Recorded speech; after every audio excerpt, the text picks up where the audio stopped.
welcome to Business Ambassadors. This edition, I am Kurt Osweiler. I'm your host.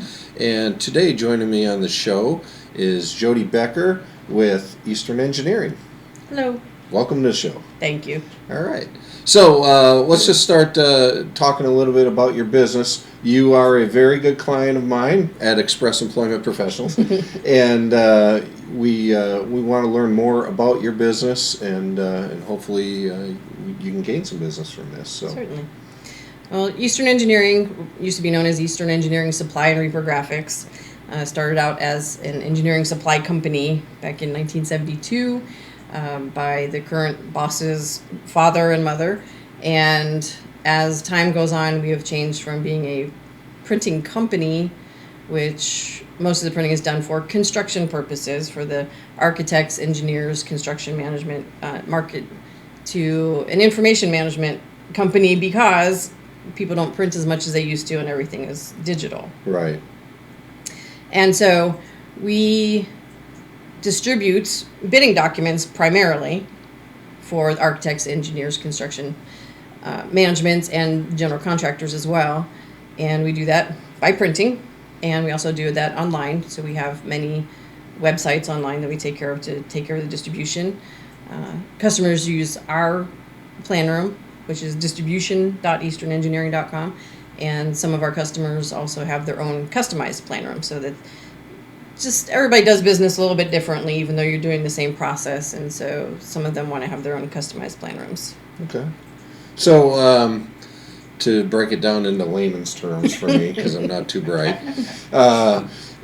so you're putting together the proposals for the engineering firms if they're bidding on like building a tower or doing a road construction project or those kinds of things, or schools are one of the big bidding objects out there right now. Okay. Or most of the year actually, and that's why we have the referendums getting passed so that construction can happen. There's more and more kids, and so we actually get the files from the architects and engineers, and you end up with what used to be called blueprints, which are now black and white. Okay. And spec books, which explain the blueprints. And you have all these people that need to do the work, the construction work, and so we put that out there for them. And everything from, actually we do pre-bid work for people like IU, and we do owner review sets. Construction process takes way more than you'd ever think it would, and when I got into this business, I couldn't believe that this whole world was out there. You never think about it. Right. You're like, okay, there's this building going up. Well, there's a whole lot of work that goes into before getting the construction done, and then afterward as well. So we're actually now involved in all of that, whereas we started with printing for the bidding process. We now do pre-bid sets as well as post-bid work online. Oh.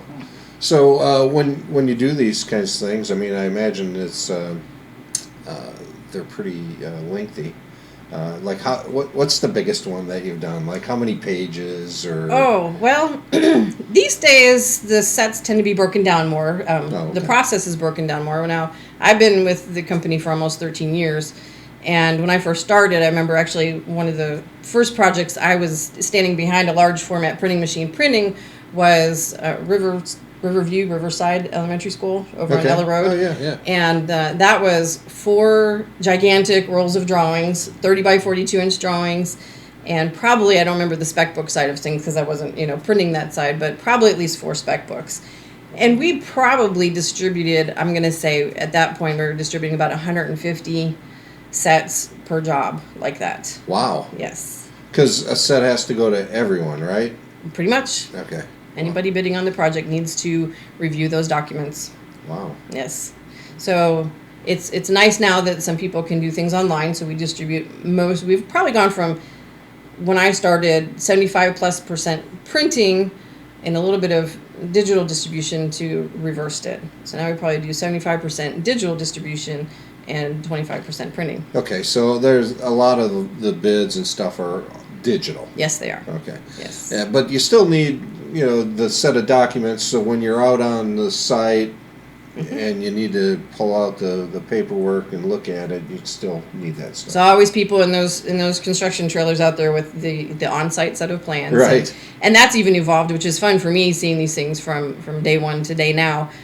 Whereas there's new papers involved, where they have this stuff called tornado bond that we print on, where you can take it out there, and we tested it by putting it under the sink in the kitchen, and it can get wet and your prints will not be ruined. So we now have that ability for people to take sets like that out to the field instead of just a piece of paper that's going to get messed up. And yeah, it's amazing. It's That's fun. awesome. It's nice to see this stuff. Yeah, that's very cool. Now, your business, you sit down on Allisonville Road and you're in Fishers, but I know you have other locations as well. We do. We have 3. Our original office and what we call our home base is in Muncie. We call that our corporate office, where we deal with more of the billing, and there's not as much construction work going on up there. And it's also where our service department is, because we also sell and service large format printers, whether it's KIP, Canon, OSE, and HP. And so that's a very large part of the business. And Sue, our service department manager, works out of that office. We also have an office up in Fort Wayne, which is a mini version of our Fishers office. And sometimes they can be just as busy because there's been a lot of construction going on in Fort Wayne. Okay. So, what other... So anybody can really come to you? It doesn't necessarily have to be like an architect, right? No, it does not have to be. And we have all kinds of customers. And we even have some people doing some small publishing, coloring books, children's books that come to us to get some. We have printed things for them. We're building our color department, and that's more involved with still with the architects, but they do a lot of photos and a lot of presentations because they're presenting their work to the owners of these businesses and items that need to be built.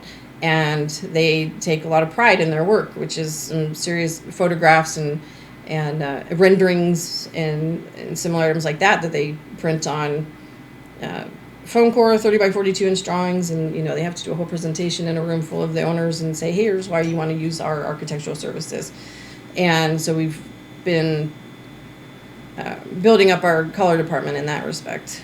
Okay, that's interesting. So, along those lines, what's the coolest, most fun kind of project that maybe you know about? This is your opinion, so don't get mad at it. What is the coolest thing that you've done? Well, there's been a lot of buildings, and right now, of course, nothing's going to come to mind, but there's been a lot of work done at the IU campuses, and I actually finished up my degree there, so it's a little closer to my heart.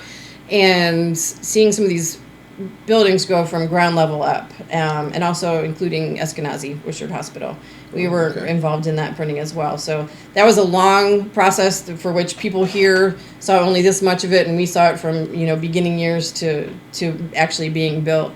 And so it is nice to be able to see that end product afterward. Yeah. So along those lines too, how long does it normally take? How long does it take a project to start to finish?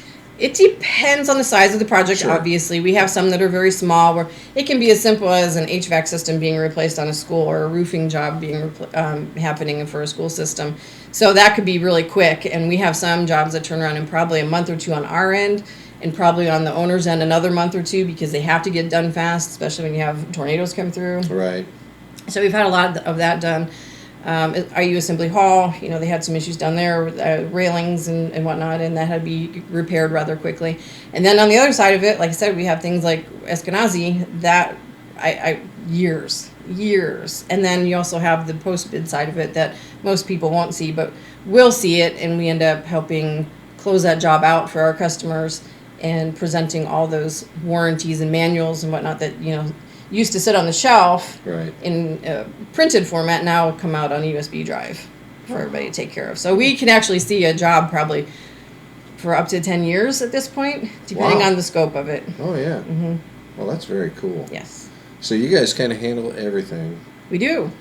Yeah. We do. When I first started, I started in the printing area, the large format printing, and then I got to go train at an architect's office and help. We have a person stationed there and help fill in. And moved into the distribution department, where, again, we, one way or the other, we get these documents out to everybody. And a year and a half ago, I took over as the general manager of our Fishers office. And I feel very lucky to be working with this small business that the owner is very conscientious of those of us who have stuck around for so long. We have a lot of longevity in the office, and he's very nice to work for. So, well, that's good. Yes, that's important. Yes, especially nowadays. Yes, it is. So why don't you go ahead and if somebody's kind of paying attention but can't read the fine print like me, bad eyes, go ahead and tell everyone what your phone number is, how they want to get a hold of you if they maybe have a project they want done. Certainly. Eastern Engineering, again, we're at 9901 Allisonville Road in Fishers. Our phone number there is 317-598-0661. If you wanted to email, I'm always game for emails. It's jodi@easternengineering.com. And we're basically open Monday through Friday, 8 to 5, and whenever necessary, as we discussed earlier. Right. Yeah, absolutely. Jodi, you can reach her at midnight if you like to get a hold of her, so go ahead. No, I appreciate you coming on. Like I said, you've been a real good client of ours for, I think, a long time ago, but past couple of years for me personally. So thank you for that, and I appreciate your time here. Thank you. All right. And how can I get a hold of you, Kurt? Oh, you can get a hold of me if you need people. It's Express Employment Professionals. You can reach me at Kurt Osweiler. It's CURT.OSWEILER